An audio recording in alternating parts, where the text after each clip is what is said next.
Sa number 4, Barangay Tangub sa Bacolod, simplehon na lang ang pista. Pondo ihatag sa mga tricycle kag PUJ drivers.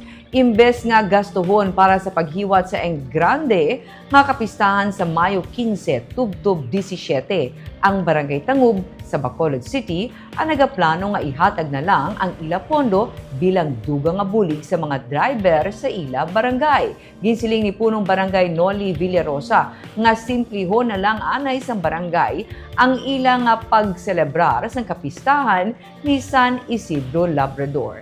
Ini ang iyaman nga sabat sa panawagan sang sangguniang panlungsod sang syudad nga likawan anay ang grande nga mga kapistahan bangod sa ginapangatubang nga krisis sa karon. Magahiwat lang ang barangay sang misa kag hindi anay ini maggasto para sa mga paliga kag iban pa nga mga aktibidad sa kapistahan. Kung nagligad nga tuig naggasto ang barangay sang 2 million pesos para sa pista. Sini nga tuig ini ang igapain na lang nila para maghatag sang 5 tubtob na 10 ka litro nga gatong sa mga driver sa ila barangay. Sunod kay Villarosa, sarang sang syudad nga mahatagan ang 200 tubtob 300 ka mga driver sa Tangub bangod may budget man sila para diri.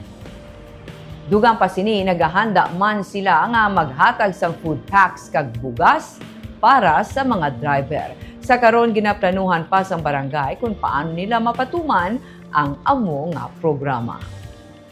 Pag ang amon nga dan pista gasto kami tag 2 milyon. Pista namon ti karon ma-question kita kabudlay may krisis kundi ipanghatag na lang nato nila sa mga drivers. Last year dagko. So galabot kami 2 milyon. So subong ti para pamisa gamay-gamay na lang ya siguro. Wala na mga dinner.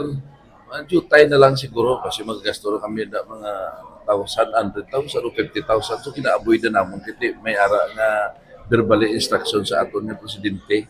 So dapat magkuan kita aware gid kami sa instruction sa presidente. And then siyempre ang kwarta mas mayo siguro panghatag sa mga drivers sa mga motorcycle driver, sa mga jeepney driver. So doon kami kapokus sa pangatag sa mga bugas kung ano nga mga relief goods matag namon.